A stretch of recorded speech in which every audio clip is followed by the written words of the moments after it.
Hello, ladies and gentlemen. This is the part 2 of GK previous year questions of FCAT. तो ये आप Telegram channel पे आप जुड़ सकते हैं फॉर द पीडीएफ और आप इंस्टाग्राम पे जुड़ सकते हैं for the news updates and relevant codes. तो लॉन्ग वॉक टू फ्रीडम ये जो बुक है ये किसने लिखी है? बहुत ही फेमस बुक है. ये लिखी है नेल्सन मंडेला जी ने, जो कि हैं former president of south Africa. South Africa वही जगह है जहाँ पे 1893 में गांधी जी गए थे और 1915 में वहाँ से वापस आ गए थे वकील बन के. और बेनज़ीर भुट्टो जो है ये फॉर्मर पीएम है पाकिस्तान की, फीमेल हैं एफ. और सोनिया गांधी आपको पता है, ये सब ठीक है. इंडियाज फर्स्ट लॉन्ग रेंज सब सोनिक क्रूज मिसाइल. ठीक है, सबसे पहले तो क्रूज मिसाइल. अगर आपको ये पता है क्रूज और बैलिस्टिक में क्या अंतर है, क्रूज वर्सेस बैलिस्टिक, ये एसएसबी में भी कई बार पूछ लेते हैं. तो इसमें से आप वैसे ही एलिमिनेट कर सकते हैं क्योंकि ये जो तीन है, ये तीनों कौन सी मिसाइल है? बैलिस्टिक है. और ये इकलौती है जो कि क्रूज मिसाइल है. अंतर क्या होता है? क्रूज मिसाइल ऐसा है कि ये गन या गोली की तरह होती है जो ऐसे जाए, अगर जो आउटर स्पेस में जाए और उसके बाद आकर के इस टारगेट को हिट करे तो ये बैलिस्टिक मिसाइल है, बी लिख देते हैं. और अगर यहाँ से सीधा इस टारगेट पे ऐसे हमने मारा गोली की तरह तो ये हमारी एक क्रूज मिसाइल हो गई. ऐसे याद कर लीजिए आप, BC. BC everyone knows, everyone use BC. तो जो ये है हमारी बैलिस्टिक मिसाइल, तो इसकी जो रेंज है वो ज़्यादा है क्योंकि इसमें क्या है, आपको जो फ्यूल देना है वो यहाँ तक देना है. उसके बाद ये ग्रेविटी का भी यूज़ करेगी, ये ग्रेविटी का यूज़ करती है. और क्रूज मिसाइल में ग्रेविटी से कोई लेना देना नहीं है क्योंकि आप जितना प्रोपेलेंट डालेंगे, जितना फ्यूल डालेंगे, वो जलेगा और गोली की तरह ऐसे ऐसे आगे जाता रहेगा और उसको मार देगा. तो इसका जो रेंज है वो क्या है, लगभग 15,000 किलोमीटर तक है, 15K किलोमीटर. और इसका रेंज कम है, लगभग 1,000 किलोमीटर से 4,000 किलोमीटर. ये भी बहुत होता है लेकिन इसके कंपैरिजन में तो कम ही हुआ. और इसकी हाइट किसकी ज़्यादा है? बैलिस्टिक की हाइट ज़्यादा है और क्रूज क्या है, सीधा सीधा मार रहा है, इसकी हाइट लो है. और क्रूज हार्ड टू डिटेक्ट है क्योंकि इतनी तेज़ी से जब जाएगा तो उसको डिटेक्ट भी नहीं कर पाएंगे. लेकिन जो बैलिस्टिक है ये डिटेक्टेबल है क्योंकि जब तक आउटर स्पेस में जाएगी तब तक, उसके बाद आएगी धीरे धीरे, तब तक जो है इसका पता लगाया जा सकता है. तो ये सारी चीज़ें हैं. और निर्भय जो है हमारी ये एक क्रूज मिसाइल है और सब सोनिक है. सब सोनिक क्या होता है? मतलब जिसकी स्पीड, साउंड की स्पीड कितनी है? 344 मीटर पर सेकेंड. इससे अगर कम है तो ये सब सोनिक हो जाता है और इससे अगर ज़्यादा है तो ये सुपर सोनिक हो जाता है. और इसको हम मैक बोलते हैं. मैक से हम कंपेयर करते हैं. मैक यानी स्पीड ऑफ साउंड मान लें अगर, तो अगर मैक 5 से ज़्यादा हो, यानी कि अगर जो स्पीड है किसी चीज़ की वो स्पीड ऑफ साउंड से 5 गुना ज़्यादा है तो उसको हम क्या बोल देंगे? Hyper sonic. तो ये अंतर था सबसोनिक, सुपरसोनिक और हाइपरसोनिक में. और हाइपरसोनिक रिवीजन नाम की एक सीरीज़ में मैं लाता हूँ, उसकी प्लेलिस्ट है. थीम्स की हाइपरसोनिक रिवीजन है सारी, पूरे 15 चैप्टर की. बायोलॉजी की पूरे हैं, बायो की 9th और 10th, इनकी हाइपरसोनिक सीरीज़ मैंने डाला हुआ है. जिसने एनसीईआरटी पढ़ा है उसके लिए बहुत ही यूज़फुल रहेगी. ज्योग्राफी की भी डाली है मैंने, 11th की सिर्फ. तो ये निर्भय जो है वो सब सोनिक क्रूज मिसाइल है. और आपने एक ब्रह्मोस सुना होगा, ब्रह्मोस. ब्रह्मोस मिसाइल जो है वो भी क्रूज मिसाइल है लेकिन ये सुपर सोनिक मिसाइल है. आई होप अब आपको अंदर पता ही होगा कि इसमें और इसमें क्या अंतर है. निर्भय इज अ सब sonic while BrahMos is a super sonic cruise missile. BrahMos दो नदियों के नाम से मिलकर इसका नामकरण हुआ है. ब्रह्मोस, ब्रह्म मीन्स अपना ब्रह्मपुत्र इंडिया की, और मोस मीन्स मॉस्कोवा जो कि रशिया की एक रिवर है. और धनुष जो है ये सबमरीन लॉन्च्ड बैलिस्टिक मिसाइल है. सबमरीन से इसे लॉन्च करते हैं. शॉर्ट रेंज बैलिस्टिक मिसाइल है, सबमरीन से लॉन्च होती है, सब मरीन. पृथ्वी जो है ये सरफेस टू सरफेस वाली मिसाइल है, ये सरफेस से लॉन्च करेंगे. और जो अग्नि है, अग्नि की पूरी सीरीज है 1 2 3 4 5 6 एंड प्राइम. अग्नि 2 क्या है? ये एक मीडियम रेंज बैलिस्टिक मिसाइल है, मीडियम रेंज बैलिस्टिक मिसाइल.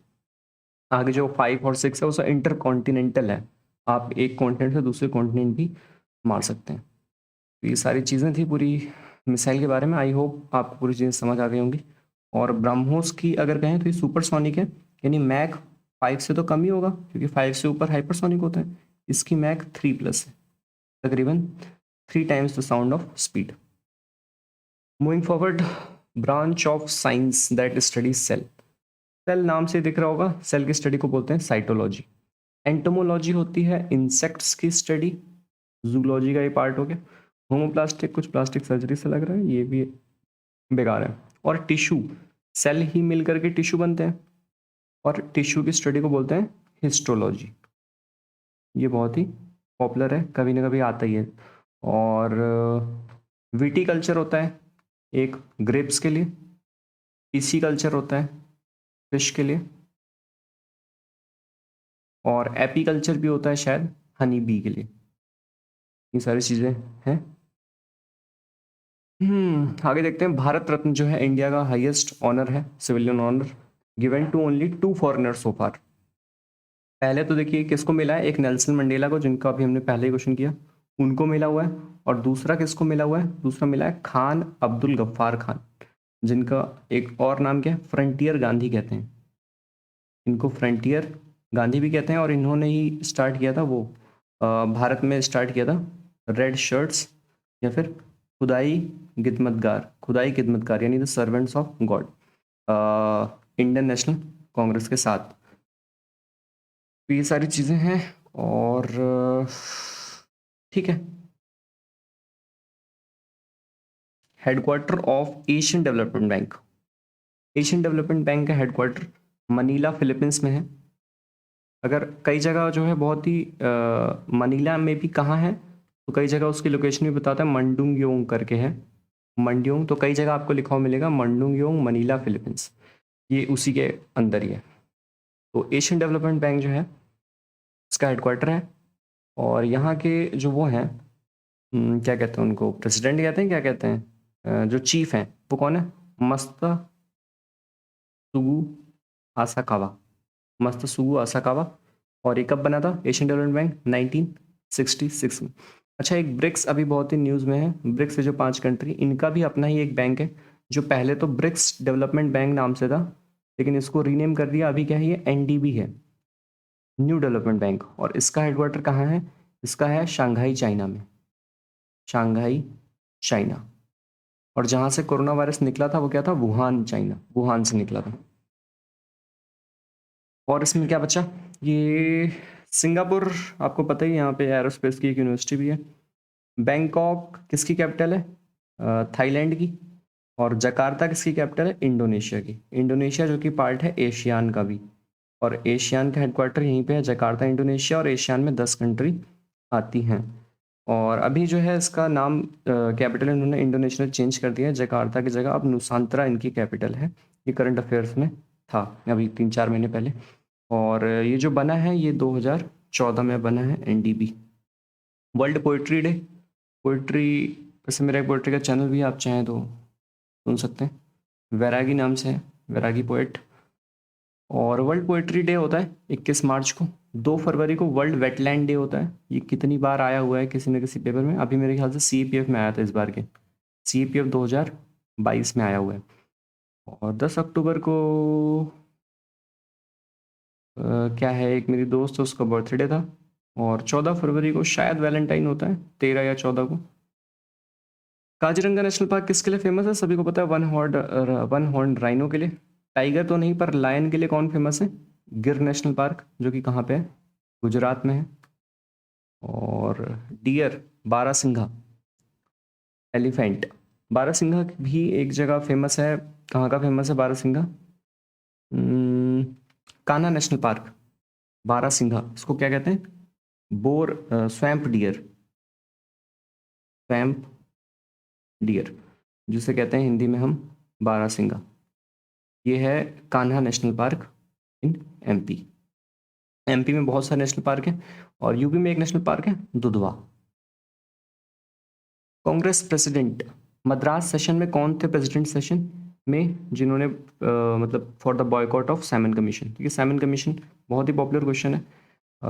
7 थे वो जो आए थे, इसमें एक भी इंडियन नहीं था। और ये आए थे कि भारत में हम कॉन्स्टिट्यूशनल रिफॉर्म कर सकें, और जो 1919 गवर्नमेंट ऑफ इंडिया एक्ट चल रहा है कुछ उसको देखें, और जो हमें रिफॉर्म्स करने हैं वो करेंगे, और एक भी इंडियन नहीं था क्योंकि इनका मानना था कि Indians are not able to interpret the constitution और made a constitution for themselves. तो इनके जो चेयरमैन थे सातों के, वो साइमन नाम का आदमी था, इसीलिए साइमन कमीशन नाम पड़ गया था।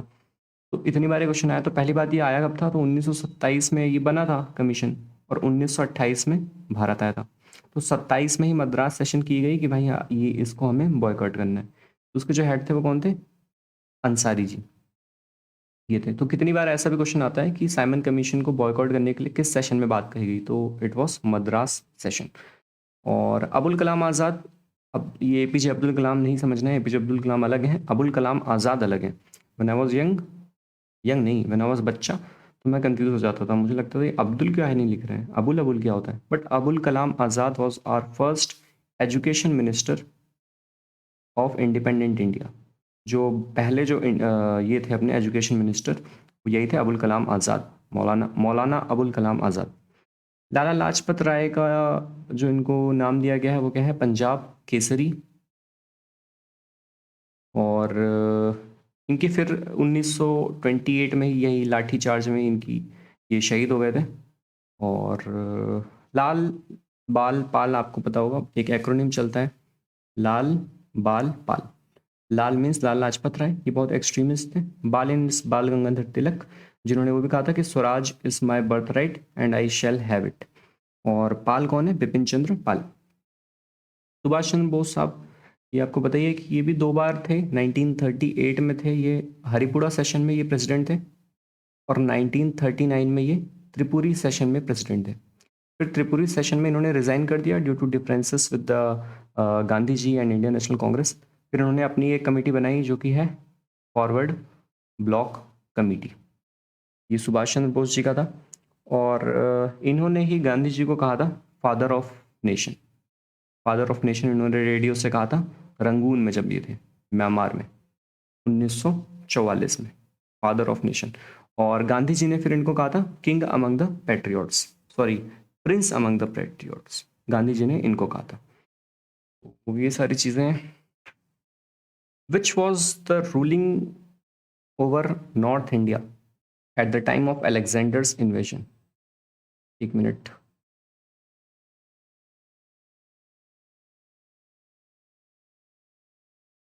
हाँ, अलेक्जेंडर जब आया तो नॉर्थ इंडिया में उस वक्त कौन था, उस वक्त थे नंदा, महापद्मनंदा और धनानंदा। सबसे पहले देखिए हरियांका डायनेस्टी था, उसके बाद आया शिशुनागा, उसके बाद आया नंदा। नंदा में ये दोनों थे, महापद्मनंदा, और उसके बाद आया धनानंदा। तो धनानंदा का ही कंटेम्प्रेरी था अलेक्जेंडर, और धनानंदा को फिर उखाड़ फेंका किसने, चंद्रगुप्त मौर्य ने। तो यहाँ से मौर्यन डायनेस्टी की स्थापना हो गई। तो मौर्यन के पहले भी ये कई डायनेस्टी पॉपुलर जो थी वो यही थी, हरियांका डायनेस्टी, शिशुनागा और नंदा डायनेस्टी। और यहाँ फिर मौर्यन आके, जो कि with the help of his prime minister Kautilya, या फिर क्या कहते हैं उनको, चाणक्य। तो इनके कंटेम्प्रेरी कौन थे, नंदा था। और उसके बाद मौर्य आ गए। मौर्य में कौन कौन थे, पहले चंद्रगुप्त मौर्य आया, उसके बाद बिंदुसार आया, इसके माथे पे एक बिंदु था इसलिए बिंदुसार आया। उसके बाद आया हमारा अशोक, और उसके बाद फिर आ गया शुंगा डायनेस्टी, जिसके अंदर आ जाता है एक फेमस रूलर है पुष्यमित्र शुंगा, ये लेक वेक भी रिपेयर कराया। और उसके बाद ये सब आ जाते हैं कनवा अनवा। तो ये इसी ऑर्डर में ही है, एक तरह से कह लें। कविराज, कविराज कौन था, बहुत ही पॉपुलर क्वेश्चन है। कविराज था समुद्रगुप्त। समुद्रगुप्त ही कविराज है, पोएट्री वोएट्री भी करता रहा होगा। और प्रयाग प्रशस्ति, यहाँ इलाहाबाद में प्रयाग प्रशस्ति भी इसी के लिए लिखी गई है, किसने लिखी है, हरिसेन ने, हरिसेन। तो जो ये गुप्ता एम्पायर का ही लड़का था, तो गुप्ता एम्पायर का फाउंडर कौन था, श्रीगुप्त। श्रीगुप्त के बाद फिर हुआ घटोत्कच, वो ज़्यादा पॉपुलर नहीं है घटोत्कच। उसके बाद हुआ चंद्रगुप्त, चंद्रगुप्त वन। उसके बाद हुआ समुद्रगुप्त, समुद्रगुप्त के बाद आया चंद्रगुप्त टू। चंद्रगुप्त टू के ही काल में एक विजिटर आया था फाहियान। और समुद्रगुप्त आपको पता ही, और समुद्रगुप्त को ही कहा गया है Napoleon of India. Napoleon of India किसने कहा है, वी ए स्मिथ ने। लेकिन कई लोग इस पे ऑब्जेक्शन करते हैं कि यार नेपोलियन तो बाद में आया, समुद्रगुप्त तो पहले आया था। तो इट्स बेटर टू से कि जो नेपोलियन है he is a Samudragupta of फलाना जहाँ का है। और चंद्रगुप्त ने भी अपना कुछ ना कुछ टाइटल लिया था। चंद्रगुप्त टू ने अपना टाइटल लिया था विक्रमादित्य। और जो समुद्रगुप्त का है तो कविराज ही हो गया। और चंद्रगुप्त वन वाला जो है इसका है महाराजा धीराज, महाराजा धीराज। और चंद्रगुप्त टू जो है इसका क्या टाइटल था, विक्रमादित्य। और स्कंदगुप्त बाद की बात है। फिर इसके बाद आया कुमारगुप्त। कुमारगुप्त कहाँ लिखूं, यहाँ लिख देता हूँ, कुमारगुप्त। उसके बाद हुआ स्कंदगुप्त। और उसके बाद हुआ आखिरी में लास्ट में विष्णुगुप्त ही लास्ट रूलर था इस गुप्ता एम्पायर का। तो जो कुमारगुप्त था इसी के टाइम पे फॉर्मेशन हुआ था नालंदा यूनिवर्सिटी का, जो कि बिहार में है। और फिर बख्तियार खिलजी ने आके इसको तोड़ दिया था। तो ये सारी चीज़ें गुप्ता एम्पायर की हो गई और बहुत ही इंपॉर्टेंट है। और चंद्रगुप्त टू का फाहियान हो गया। और इसमें कई वो भी थे इसके जो कोर्ट है, इसके कोर्ट में कई लोग थे जैसे कि अश्वघोष था। और जिसने वो लिखी है विशाखा दत्ता था, विशाखा दत्ता ने मुद्र रक्षा लिखी है। और फिजिशियन धन्वंतरी जो है वो भी इम्पोर्टेंट है, वो भी इन्हीं के कोर्ट में थे, धन्वंतरी, चंद्रगुप्त टू के, चंद्रगुप्त टू के। आगे देखते हैं viceroy during the Bengal partition. Bengal partition कब हुआ है, 1905 में।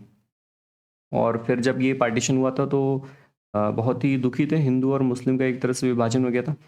और गांधी जी नहीं, रविन्द्रनाथ टैगोर जी ने फिर एक गाना भी लिखा था, अमर सोनर बांग्ला, अमर सोनर बांग्ला, जो कि इट वॉज नेशनल मॉर्निंग। और अमर सोनर बांग्ला ही आगे चल के क्या है, बांग्लादेश का नेशनल एंथम बना। और इन्होंने प्रॉमिस भी किया था, ये लॉर्ड कर्जन था उस टाइम, उसी ने कराया था। और उसने प्रॉमिस भी किया था कि तुम्हारे ढाका में जो है हम यूनिवर्सिटी भी खोलेंगे। ये सारी चीज़ें थी। और रविन्द्रनाथ टैगोर जी को इन्होंने जो टाइटल दिया था, इन्होंने अपना टाइटल भी गिव अप कर दिया था।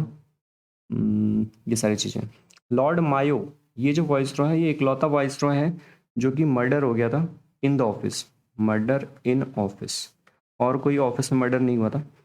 लॉर्ड लिट्टन जो है वो उसके टाइम पे ग्रेट फेमाइन आया था, 1876 में फेमाइन आ गया था। और 1877 में ही इस लड़के ने क्या लगाया, ग्रैंड दरबार, दिल्ली दरबार जिसे कहते हैं, मतलब खूब खाने पीने का एकदम मतलब बफर सिस्टम लगा दिया जैसे होता है ना आजकल। तो 76 में इतना फेमाइन आया था, तब इसने कुछ मदद नहीं किया। और 1877 में इसने ये सारी चीज़ें लगा दिया था। और जो रिपन है, रिपन भी बहुत ही इंपॉर्टेंट है क्योंकि इसने क्या लगाया था, इसने वो लगाया था, लगाया नहीं था, इसने हटा दिया था, लगाया था लिट्टन ने वर्नैकुलर प्रेस एक्ट 1878 में। और इस रिपन उसके बाद आया तो उसने उसको रिपील कर दिया था। He has repealed the vernacular press act in 1882, यानी लगभग कितने, 4 साल बाद। और रिपन को ही वो कहते हैं father of local self government in India, local self government in India. ये सारी चीज़ें थी। The answer is Lord Curzon. Right to vote in national election in India is based on the principle of, everyone knows it is universal adult suffrage. 18 साल के होते ही सब लोगों को वोट का अधिकार दे दिया जाना चाहिए, सार्वभौमिक जो वो होता है वोट देने का अधिकार। देखिए, जब कॉन्स्टिट्यूशन असेंबली जब बन रही थी, जब संविधान लिखा जा रहा था, तो बहुत सारी डिबेट हो रही थी हर चीज़ पे कि नेशनल फ्लैग कैसा रहेगा। हम उस पर कई लोग कह रहे थे ऐसा है ऐसा है। नेशनल लैंग्वेज पे बहुत डिबेट हुई, डेमोक्रेटिक रखें, रिपब्लिक रखें, president of election of president कैसे रखें। तो हर चीज़ पे अलग अलग विचार थे लोगों के। लेकिन जो इलेक्शन है इस पे सभी लोग सहमत थे कि भाई यूनिवर्सल एडल्ट सफरेज 18 पे ही मिलना चाहिए। कोई ये नहीं कह रहा था कि नहीं नहीं मत दो, औरतों को मत दो, या फिर प्रॉपर्टी की वजह से दो। क्योंकि जो ब्रिटिश है, ब्रिटेन है, वहाँ पे धीरे धीरे इवॉल्व हुआ है। वहाँ पे पहले क्या था कि सिर्फ प्रॉपर्टी वालों को ही देंगे, उसके बाद बोला कि नहीं पढ़ा लिखा होना चाहिए तो भी चाहिए, फिर ऐसे करते करते फिर लास्ट में वुमेन को मिला। और अपने यहाँ जब से ये बना है तब से हमने यूनिवर्सल एडल्ट सफरेज ही दिया था। तो ये हमारे यहाँ की एक स्पेशलिटी थी। Author of Train to Pakistan, ये भी बहुत बार क्वेश्चन आता है, Khushwant Singh is the author. और इसमें से on which river Berlin is situated, Berlin किसकी कैपिटल है, जर्मनी की। और अगर आपने वो वाली सीरीज देखी हो कंट्री एंड कैपिटल की, ट्रिक्स वाली, तो उसकी आप प्लेलिस्ट है, आप देख लीजिए, सारी कंट्री एंड कैपिटल आपको याद हो जाएगी। 200 लगभग 200 कंट्रीज़ हैं, वो सारी की सारी याद हो जाएंगी। ऐसा अक्सर लोग कहते हैं कि अरे हमें तो याद है, टिप्स पे है, कुछ भी पूछ लो, और जैसे ही आप पूछ लोगे कि ठीक है सर्बिया का बता दो या फिर किसी और का बता दो, अवातुलु किसकी कैपिटल है, ये सब नहीं बता पाएंगे यार। बहुत सारी कंट्री, यूरोप की, अफ्रीका की, कोई भी कंट्री आप पूछ लीजिए, जाम्बिया की बता दो, चलो नहीं बता पाएंगे। तो आप कंट्री एंड कैपिटल की सीरीज देखिए ताकि सारी चीज़ें याद हो जाए।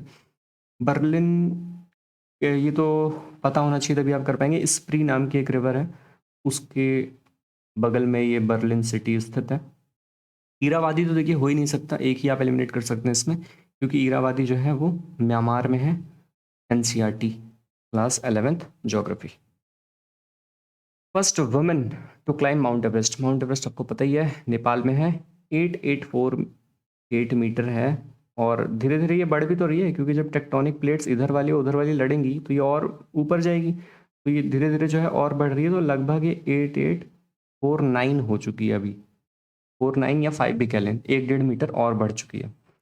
सबसे पहले वुमेन कौन है? आपने शायद ये तीनों नाम सुने हो, इसलिए शायद आप कंफ्यूज हो जाएं, ये तो नहीं सुना होगा। तो तेंजिंग नॉर्गे जो है वो पहले आदमी थे जिन्होंने माउंट एवरेस्ट पे चढ़ा, मेल हैं और पहले भी हैं। पहले वुमेन कौन है? तो वो हैं जुंको तबेई। और बछेंद्री पाल कौन है? तो ये फर्स्ट इंडियन वुमेन है। फर्स्ट इंडियन वुमेन कहेगा तो Bachendri Pal is the answer, लेकिन ये इंडियन नहीं पूछा है, इसलिए Junko Tabei is the answer. Who founded Asiatic Society of Bengal? न जाने क्या है ये क्वेश्चन, कितनी बार मैं देख चुका हूँ, सीडीएस में रिपीट हुआ है, सीएपीएफ में रिपीट हुआ है। Asiatic Society of Bengal Kolkata में किसने स्टार्ट किया ये? Sir William Jones.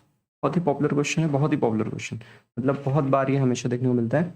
1784 में सर विलियम जोन्स ने, एनसीईआरटी थीम्स क्लास 12th की, इसमें आपको मिल जाएगा, तो ये इसका आंसर हो जाएगा। और वॉरेन हेस्टिंग आपको पता ही है कि पहले governor general of Bengal, first governor general of Bengal कौन है? Warren Hasting. First governor of Bengal अगर आता है तो रॉबर्ट क्लाइव है, लेकिन गवर्नर जनरल यहाँ पे बदल दिया गया था, तो गवर्नर जनरल ऑफ बंगाल कौन हो गया? Warren Hasting.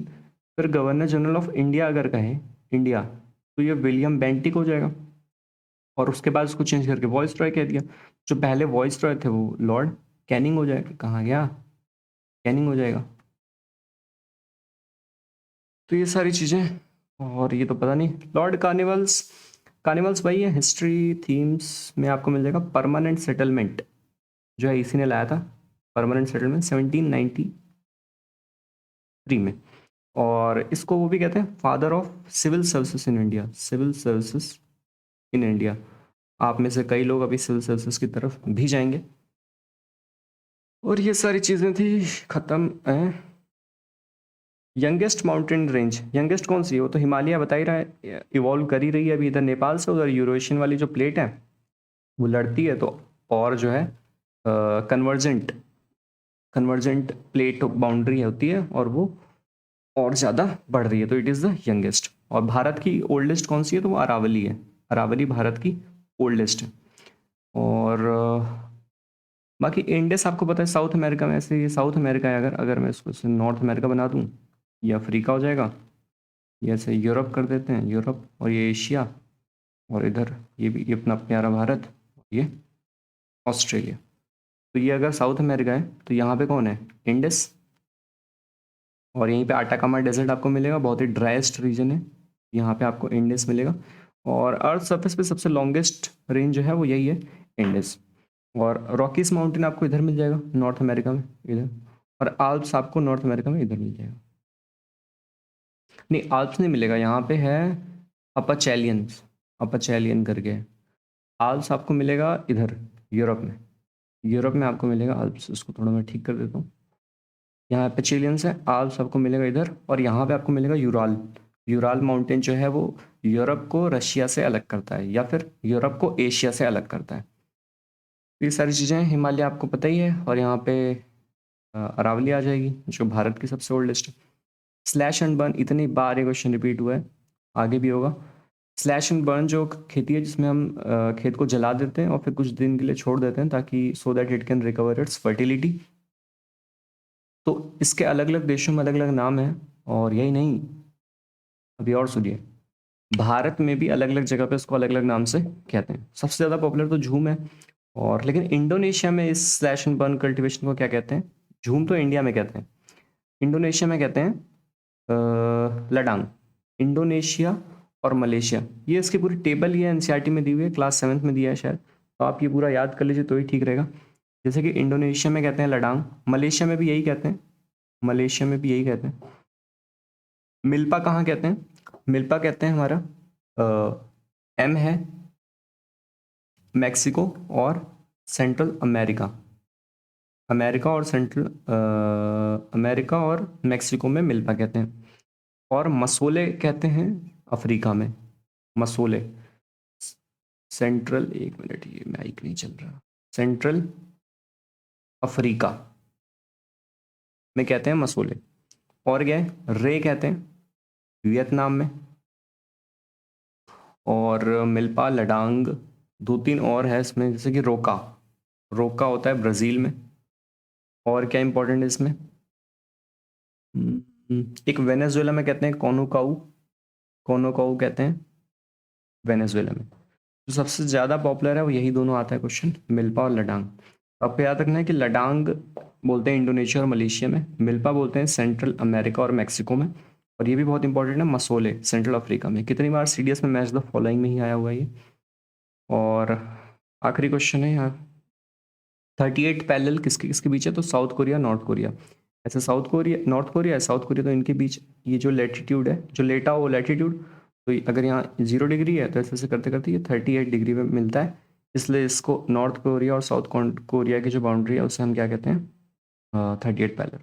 साउथ कोरिया की कैपिटल सियाउल है, नॉर्थ कोरिया के प्योंगयांग, और यहीं का वो लीडर जो आप न्यूज़ में सुनते हैं किम जोंग। और यूएस और कनाडा के बीच भी है, इधर ऐसे नॉर्थ अमेरिका में ये है, तो यहाँ कनाडा है, ये यूएस है, तो ये वाली जो लाइन है इसको बोलते हैं 49th पैरेलल। अगेन वही बात है, क्यों? क्योंकि जो लैटिट्यूड है 49 डिग्री पे। पाक और इंडिया तो आपको पता ही है इसमें क्या है, रेड क्लिफ लाइन है। टर्की एंड सिप्रस, पता नहीं टर्की की कैपिटल क्या है, अंकारा, और सिप्रस की है निकोसिया। ये आप कंट्री एंड कैपिटल वाली सीरीज देखें जिससे कि आपको क्लियर हो जाए। 38 पैरेलल का आंसर क्या है? South Korea. इसको मिटा देना चाहिए। और सत्यमेव जयते कहाँ से लिया गया है? तो ये लिया है मुंडक उपनिषद से। कई उपनिषद हमारे पास, जैसे बृहदकन्या उपनिषद, ईशावास उपनिषद, बहुत सारे उपनिषद हैं, मुंडक उपनिषद से। और ये हो गया। अर्थशास्त्र किसने लिखी है? तो कौटिल्य ने लिखी है, या फिर इसको हम चाणक्य भी कहते हैं। He was a prime minister in Chandragupta Maurya. और चंद्रगुप्त मौर्य क्या हो गया था? जैनिज्म हो गया था, जैन धर्म इसने अपना लिया था। श्रवण बेलगोल में जाके इसका देहांत हो गया था। और रामायण किसने लिखी है? और महाभारत किसने लिखी है? महाभारत तो आपको याद ही रहता हो, वेद व्यास जी ने लिखी है। और रामायण किसने लिखी है? ये तो वाल्मीकि जी ने लिखी है, Valmiki, and not Pinki Valmiki, just Valmiki. और रामचरित मानस, आप हो सकता है कंफ्यूज हो जाए, रामचरित मानस लिखी है तुलसीदास ने। रामचरित मानस में देखिए एस आ रहा है लास्ट में, एस। तुलसीदास में भी एस आ रहा है, एस। तो रामचरित मानस तुलसीदास ने लिखी है, रामायण वाल्मीकि जी ने लिखी है, और महाभारत जो है व्यास ने लिखी है। तो ये सारी चीज़ें थी और सारे क्वेश्चन हो चुके हैं। जाने से पहले, hello, my name is Vinay Yadav and I am here because I love to teach and I want to help people who are in need, जिन्हें क्लियर करना है ये एग्ज़ाम, आपका TKT, CDS, ETC, defence related exams. You can find me at today's.newspaper in Instagram. तकरीबन 6000 लोग यहाँ पर हैं। You will get daily news updates and codes. आप टेलीग्राम पे जुड़ सकते हैं for the PDF, and I've cleared AFCAT 4 times and EKT in mechanical 4 times as well as CDS 4 times. Thank you. Have a good day. Thank you.